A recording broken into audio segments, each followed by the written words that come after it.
Bonsoir à tous. Au sommaire de cette session d'information sur Canal 3 Bénin, tenez-le pour dit, en tout cas, il le réclame avec insistance. Le duo de candidature Korwe Agossa insiste sur son appartenance à l'opposition. Ils ont dû convoquer une conférence de presse aujourd'hui même pour partager la bonne nouvelle avec les hommes des médias. Ce 19h30 va vous en faire le point. Lancement de l'agenda 2021 du Bénin numérique hier, un document mis à la disposition du public au bout d'une cérémonie de lancement. Il y avait eu du monde à l'occasion. Narcisse Alossé nous en dira un peu plus. Autre secteur, autre lancement, la 4e édition de la formation des jeunes officiels du Bénin a démarré hier à Cotonou. C'est l'Office béninois du sport scolaire et universitaire OPSU qui est aux manettes. Le point vers la fin de cette session de l'information. Voilà pour les grands axes de ce rendez-vous de l'information sur Canal 3 Bénin. Bonsoir et bienvenue. Ils ont été clairs qu'on ne les prenne plus pour des candidats jaunes, traîtres et alternatifs suscités et financés par Patrice Talon dans sa volonté de ne pas ouvrir le jeu électoral. Corentin Korwe et son colistier Irénée Agossa ont rencontré la presse aujourd'hui pour le marteler. Pour eux, la consultation présidentielle qui arrive n'est pas un jeu de fabrication politique pour un match amical. Voici l'essentiel de ce qu'ils ont confié à la presse dans ce reportage de Rick Gaba et d'Eder Mkwevi. C'est la toute première sortie médiatique du duo Corentin Korwe et Irénée Agossa, candidat à l'élection présidentielle du 11 avril 2021. Il s'agit pour ces deux hommes, dont la candidature en duo est retenue par la Cour constitutionnelle, d'éclairer l'opinion publique sur certains sujets qui ont alimenté l'opinion publique ces derniers jours. Tout en réitérant leur profond ancrage dans l'opposition, le duo explique que seule une alternance par le pouvoir des urnes est la solution idéale pour le Bénin. Nous sommes un étonnement, c'est vrai, nous sommes une surprise, mais nous nous sommes préparés. On disait depuis longtemps qu'il faut participer à cette élection et réaliser l'alternance à travers les urnes. Nous donnons à ce peuple l'occasion de manifester son mécontentement à travers les urnes et de briser le système actuel de gestion dont les Béninois n'ont de souvenir que la fin. Pour répondre à la crise qui les oppose à leur formation de base, le Parti Les Démocrates, les conférenciers estiment que les points de vue diffèrent quant à la stratégie à adopter pour aboutir à l'alternance. Selon le duo, le jeu était bel et bien ouvert et les candidats sérieux peuvent bien décrocher le nombre requis de parrainage contrairement à ce qui est agité dans l'opinion publique. J'ai été interpellé et sanctionné. Pourquoi? Simplement parce que sur une radio, j'affirmais que mon duo aura le parrainage. Nous avons pris par la patience, par la capacité du dialogue, par la diplomatie, pour rencontrer chaque député en leur expliquant ceci. Vous avez tout, la Cour constitutionnelle, les maires, les députés, mais permettez-nous de manifester ce que nous vivons, notre souffrance. Autrement, vous risquez de creuser votre propre tombe. Nous avons discuté avec eux, détaillé, posément, depuis des mois, que personne ne vous trompe et que la communauté internationale se rende compte de la réalité au Bénin. Le parrainage était ouvert. Vous pouvez tout dire, mais nous sommes là. Ceux qui disaient que Agossa était Talon, etc. La procédure, si Talon nous soutenait, mais pourquoi Corentin Korwe est le président, est le candidat à la présidence? Malgré ces points d'achoppement, Corentin Korwe et Irénée Agossa appellent toutes les forces opposées au régime de la rupture à se joindre à leur candidature pour offrir aux Béninois une opportunité d'alternance au sommet de l'État grâce à une opposition unie, compacte et puissante.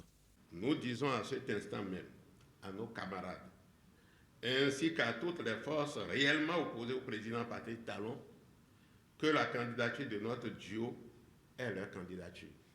Si tant est que leur souhait est d'arrêter la gouvernance actuelle. Nous sommes fiers d'être candidats de l'opposition. Nous sommes de l'opposition. Et vous devez l'insister. Nous sommes de l'opposition. L'opposition est présente à cette élection. Et quiconque qui dit que l'opposition n'est pas présente, lui n'est pas opposant. Pour ce qui est de la chance de ces deux hommes de renverser, par la voie des urnes, le pouvoir en place, ils estiment que nul n'est assez fort pour contrer la décision du peuple. Un émissaire du président Ouattara de la Côte d'Ivoire était au Bénin. Il s'agit de son ministre de la Ville.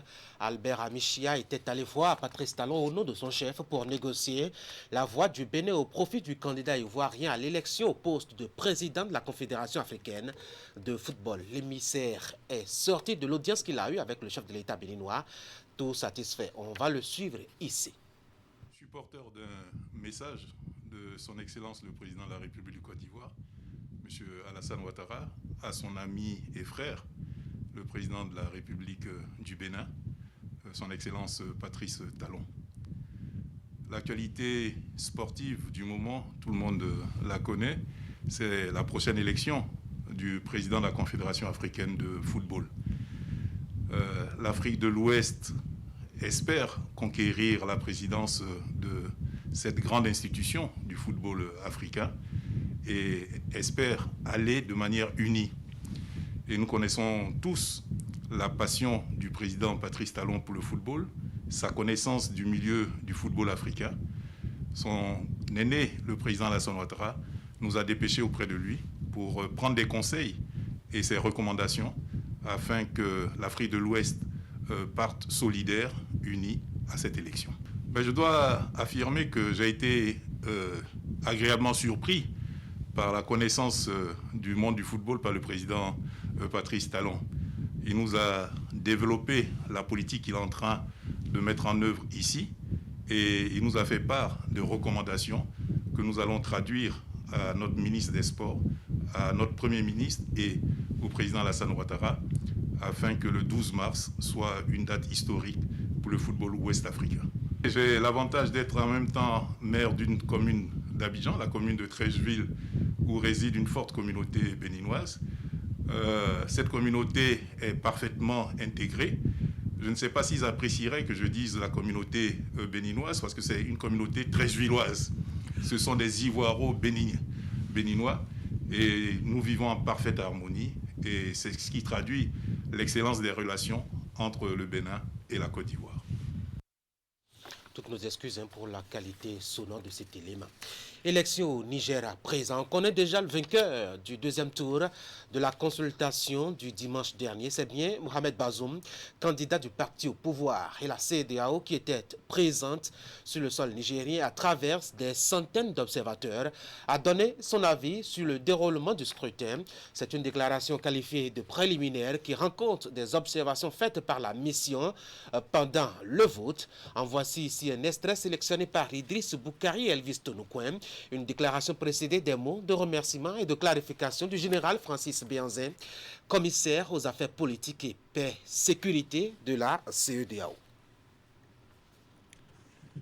Je saisis l'occasion qui m'est offerte et au nom du président de la conférence des chefs d'État et de gouvernement de la CEDEAO, son Excellence Nana Akufo-Addo, président du Ghana, et au nom du président de la commission de la CEDEAO, M. Jean-Claude Cassibrou, et en mon nom personnel, pour exprimer mes vives félicitations à tous les observateurs pour leur expertise sans cesse légendaire en matière électorale dans la sous-région, leur détermination, leur sens de sacrifice au service de la communauté régionale.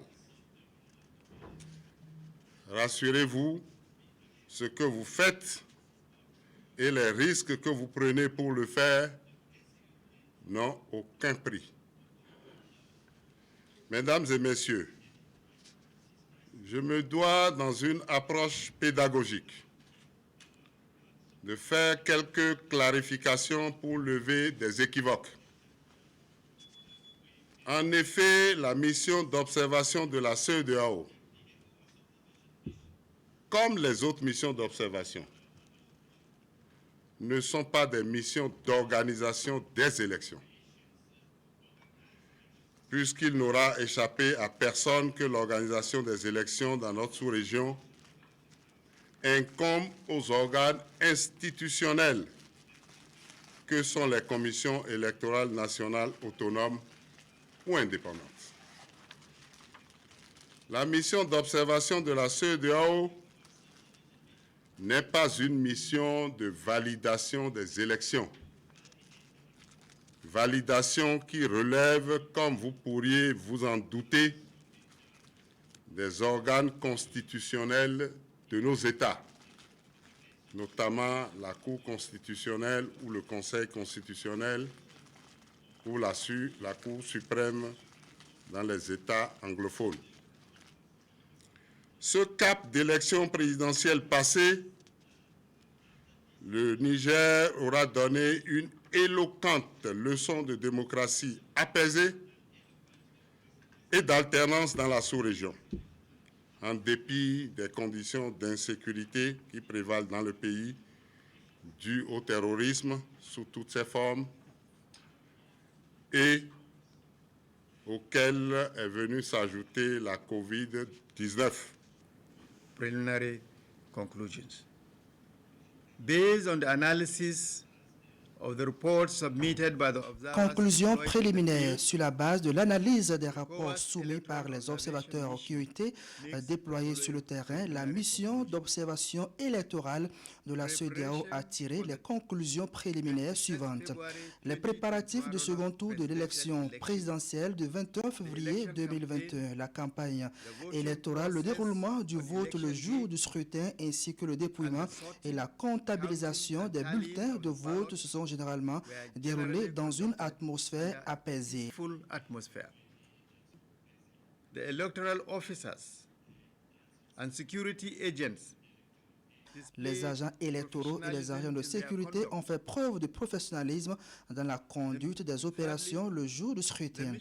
La mission a noté une forte mobilisation des jeunes et des femmes lors du déroulement du scrutin. Les électeurs ont exprimé leur droit constitutionnel en votant pour le candidat de leur choix dans des conditions libres, équitables, crédibles et transparentes. Credible and transparent conditions. Meanwhile, the mission Par ailleurs, la mission a déploré l'incident malheureux survenu le jour du scrutin à Dagol dans la région de Tillabéri dans lequel 7 agents électoraux ont perdu la vie et 3 blessés sont encore dans un état critique. Elle présente ses condoléances aux familles éplorées et au peuple nigérien et souhaite aux blessés un prompt rétablissement.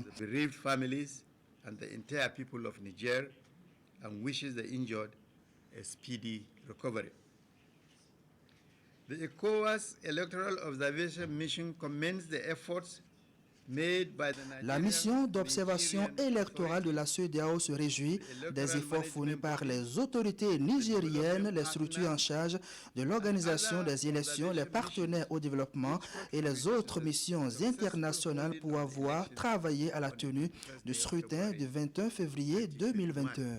The ECOWAS Observer Mission will submit a comprehensive report of the entire process in due course. La mission d'observation électorale de la CEDEAO produira un rapport exhaustif sur l'ensemble du processus dans les meilleurs délais. La mission félicite les candidats restés en lice pour leur conduite exemplaire démontrée jusqu'ici et les exhorte à maintenir cette attitude jusqu'à l'achèvement du processus électoral, notamment la validation des résultats par la Cour constitutionnelle.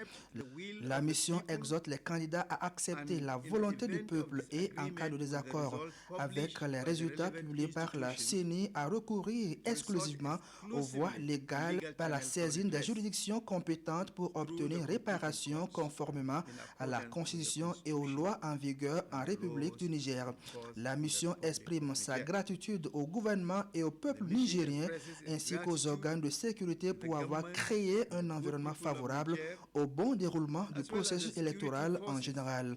La mission d'observation électorale de la CEDEAO remercie tous les partenaires au développement pour leur appui à la République du Niger et leur demande de continuer à la soutenir davantage afin de permettre au pays de réaliser davantage de progrès sur la voie de la consolidation de la démocratie et du développement économique.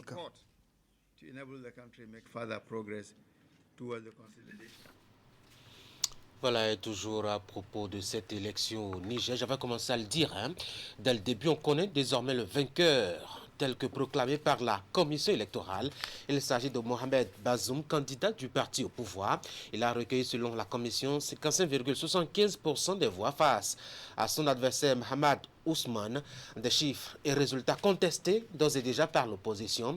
On attend pour l'heure la délibération de la Cour constitutionnelle. Revenons au Bénin, parlons d'autres actualités maintenant. La célébration de la Journée internationale de la langue maternelle à l'Université d'Abomey-Calavi, une initiative de l'Institut international de recherche puis du département des sciences du langage et de la communication avec l'appui du rectorat. Cette 22e édition est placée au plan international sous le thème « Promouvoir le multilinguisme pour l'inclusion dans l'éducation et la société ». L'objectif est ici de promouvoir les langues maternelles dans l'éducation du primaire à l'université. Voici le reportage d'Assirmo Kanyassirmo.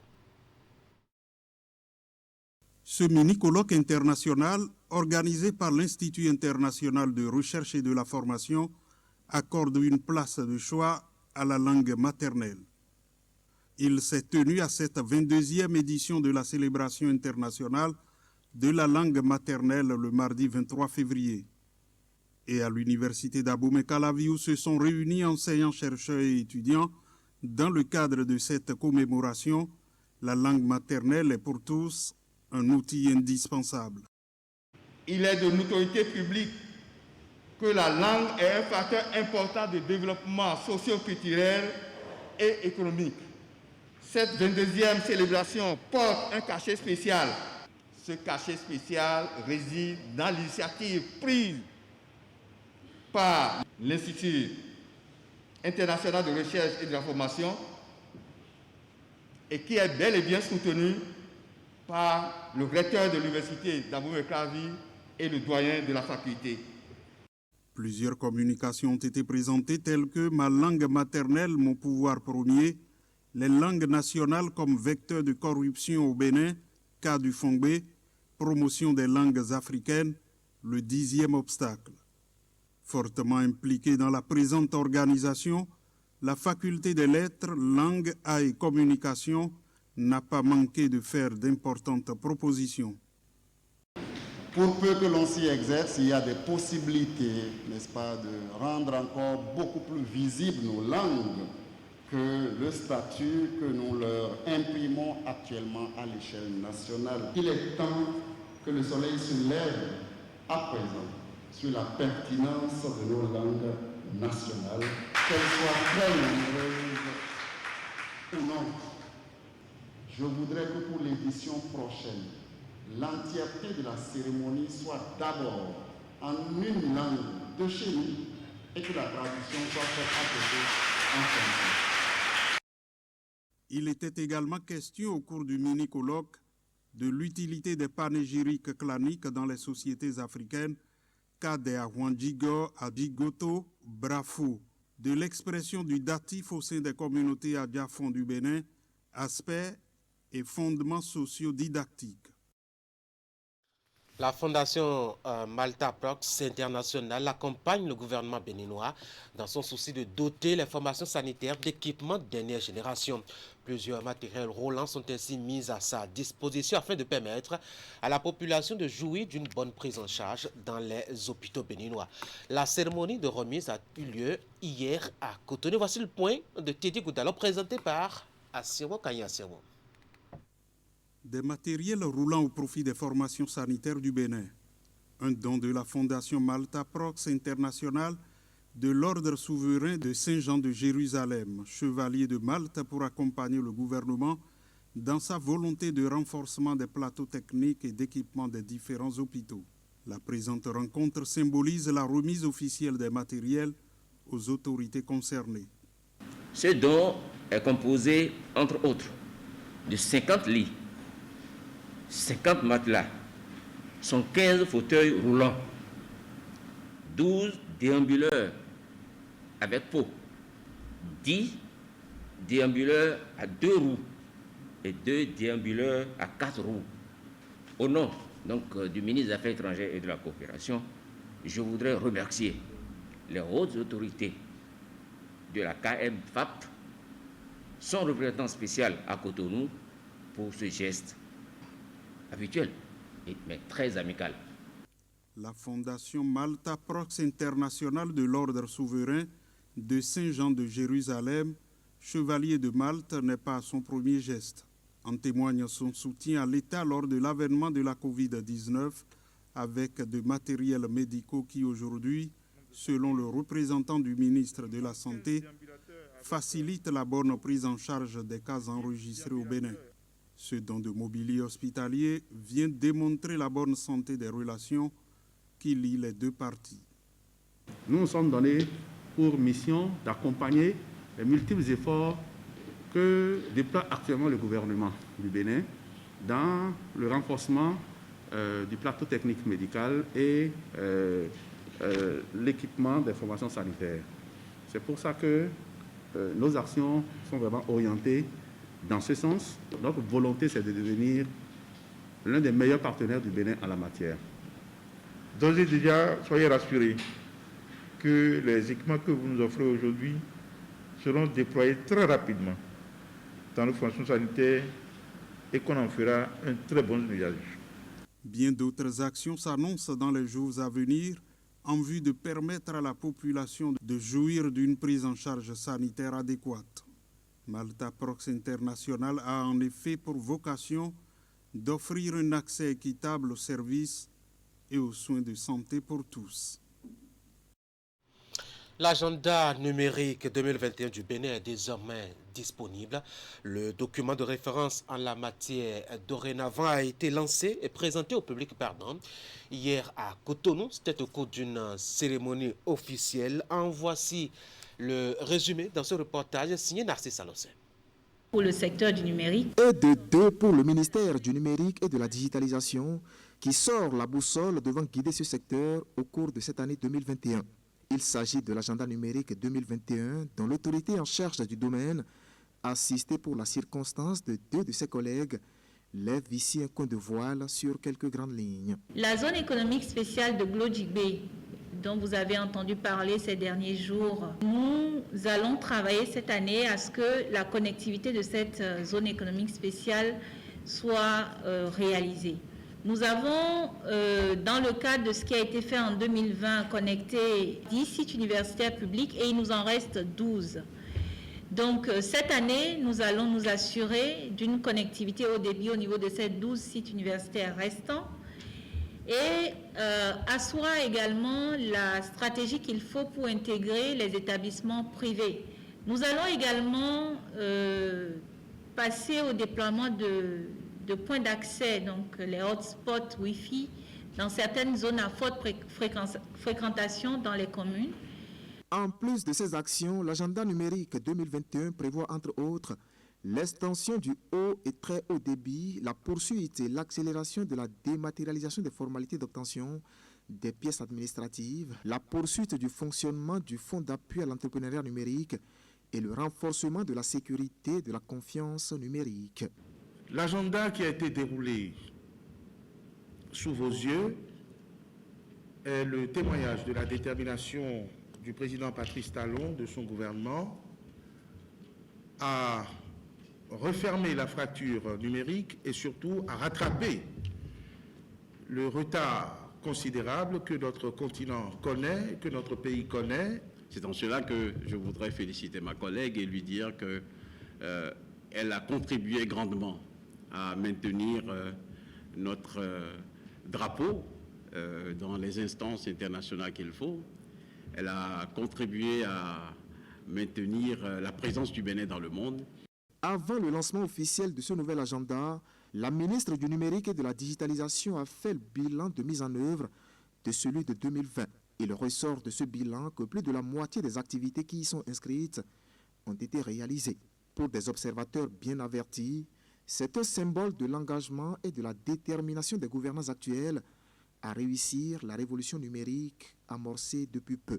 Et surtout, cela nous réjouit d'autant plus que nous comprenons à travers cet agenda que le président Patrice Talon, ensemble avec l'exécutif, particulièrement Mme Adam Soulé Zoumarou, ont à cœur vraiment de mettre le Bénin sur orbite et que surtout toutes les actions qui sont menées et qui restent à venir, qui vont être menées le long de cette année, placent l'instruction, l'éducation, le consommateur, la population au cœur justement du numérique.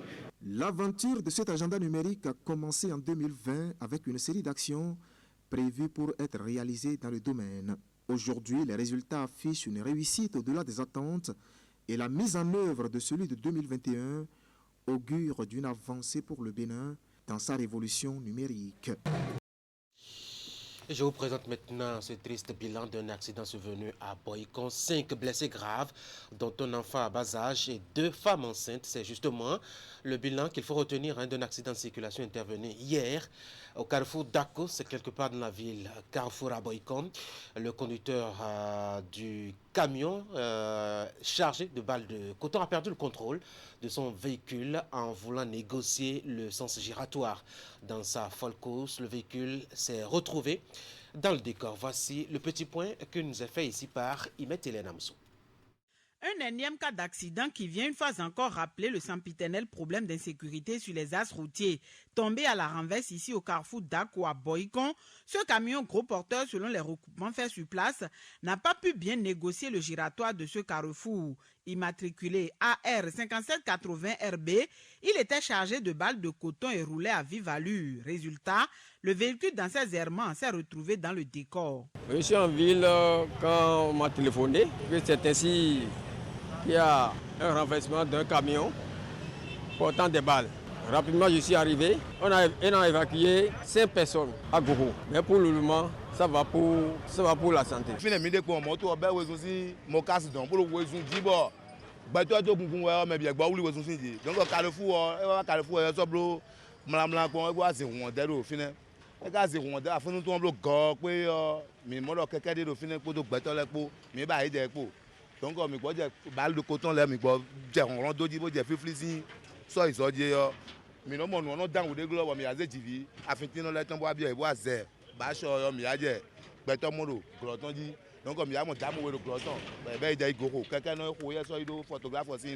Pour l'heure, aucune perte en vie humaine n'est à déplorer, mais 5 victimes dans un état critique ont été transportées au centre hospitalier départemental Goro à Abomey. Les blessés sont pour la plupart les vendeurs et vendeuses installés au bord de la voie. Ces occupants anarchiques des pistes cyclables occasionnent souvent des attroupements au bord des chaussées. Pour n'avoir obtempéré aux nombreux rappels à l'ordre des autorités locales, les bonnes dames de Dako en ont fait les frais ce mardi après-midi.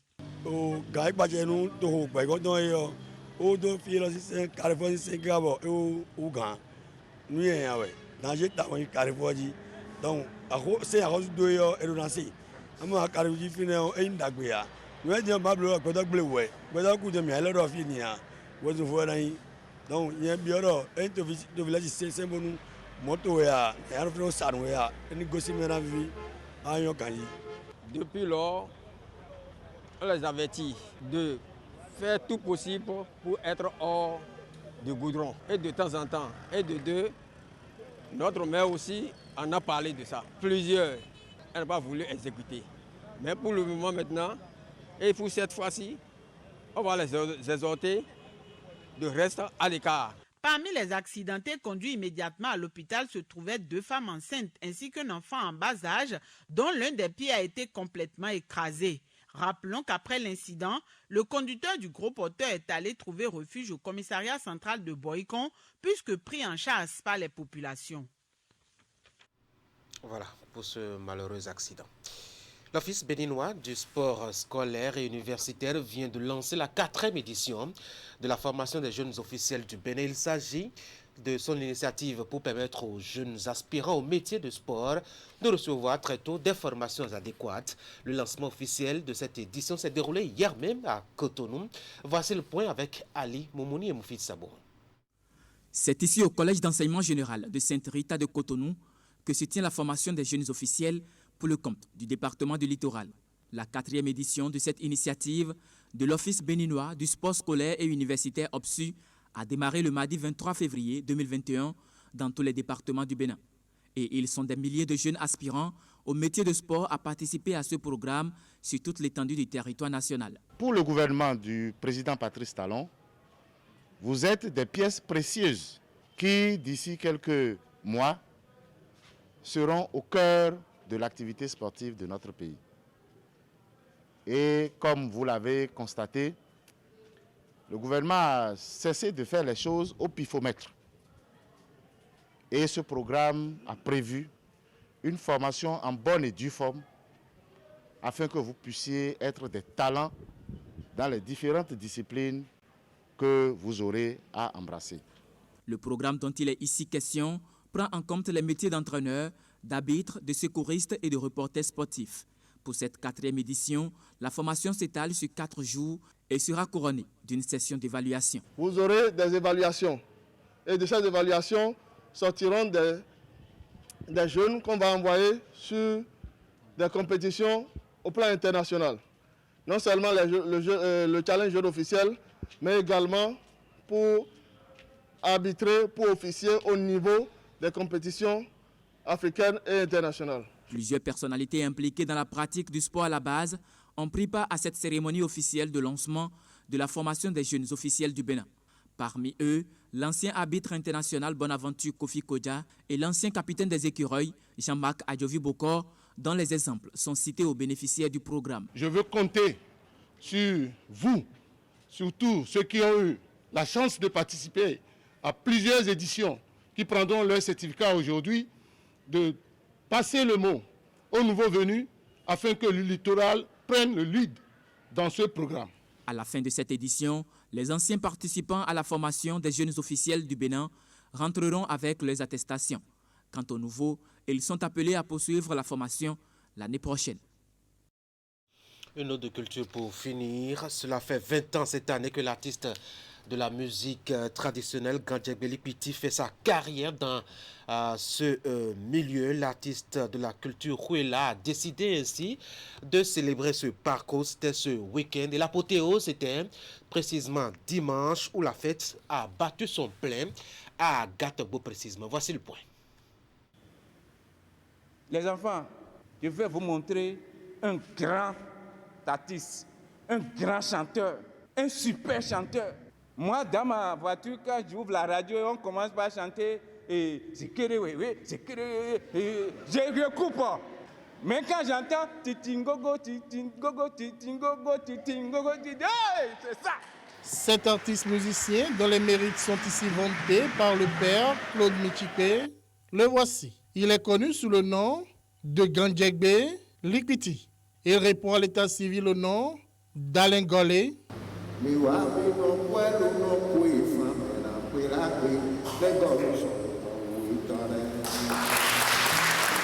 Cette célébration eucharistique à laquelle il assiste, entouré de ses frères, sœurs, parents, amis et fans, ouvre les festivités de son jubilé de porcelaine. Gandjegbe Likwiti a en effet choisi cette journée dominicale du 21 février 2021 pour rendre grâce à Dieu et fêter ses 20 ans de carrière musicale. Durant les 20 ans que j'ai passés, j'ai eu un peu de difficultés et encore, ce qui m'a soulagé beaucoup, c'est l'honneur que j'ai eu dans ça. À la suite de la messe d'action de grâce qui s'est déroulée à l'église catholique Saint-Pierre-Claver d'Agatogbo, dans la commune de Commun, les réjouissances se sont poursuivies dans la cour de l'école primaire publique d'Agatogbo. Parmi les hôtes de marque, l'homme orchestre Sagouran Danielou. Je suis venu pour le soutenir. Il n'est pas facile de chanter en Koueda, mais il le fait. L'autre l'a fait. En Koueda, c'est très difficile. À Dion l'a fait. Il le fait, c'est pas facile. Donc je dois le soutenir. J'ai le devoir de le soutenir. Voilà pourquoi je me suis déplacé. Gandjegbe Likwiti est un artiste musicien-chanteur. Il s'est spécialisé dans des rythmes traditionnels. Durant sa carrière, il s'est évertué à valoriser la culture et la langue Kouela. L'artiste Gandjegbe, si on doit le résumer, on dira que c'est une tête pensante. C'est quelqu'un qui a honoré la communauté Kouela. Bon, Gandjegbe a été tellement bon pour la langue Péda, si bien qu'aujourd'hui, on se dit comment il a pu réussir à parler et à chanter en Péda comme un vieux qui a déjà plus de 80 ans. Gandjegbe Likpiti, c'est un artiste Kwela. Et il fait partie des meilleurs ou des premiers artistes qui ont chanté en langue Péda. C'est une icône en quelque sorte pour la culture Péda. Gandjegbe Likpiti a à son actif 10 albums audio et 5 albums de vidéoclips. Le clou des manifestations a été un concert live que Gandjegbe Likpiti a offert au public.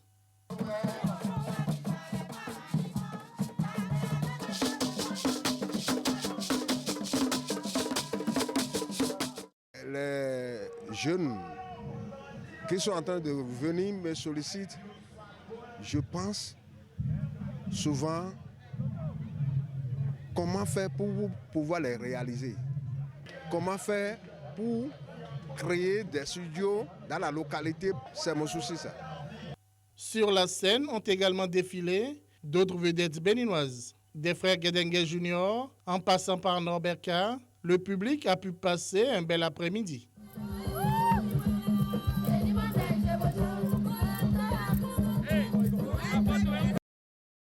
Voilà, de belles exécutions culturelles. Mesdames et messieurs, ce journal va s'achever. Nous y avons évoqué cette conférence de presse du duo Kokwé-Agossa. Les deux candidats se sont obligés à une séance d'explication et de justification devant la presse.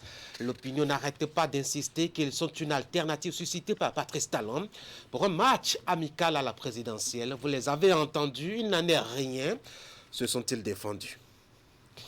On a célébré hier la journée internationale de la langue maternelle. L'université d'Abomey-Calavi a marqué l'événement à sa façon. Nous avons proposé quelques images de la cérémonie consacrée à l'occasion. Nous vous avons aussi parlé de l'agenda numérique 2021, désormais disponible. Le Bénin a élaboré sa politique dans un document rendu public hier à travers une cérémonie officielle.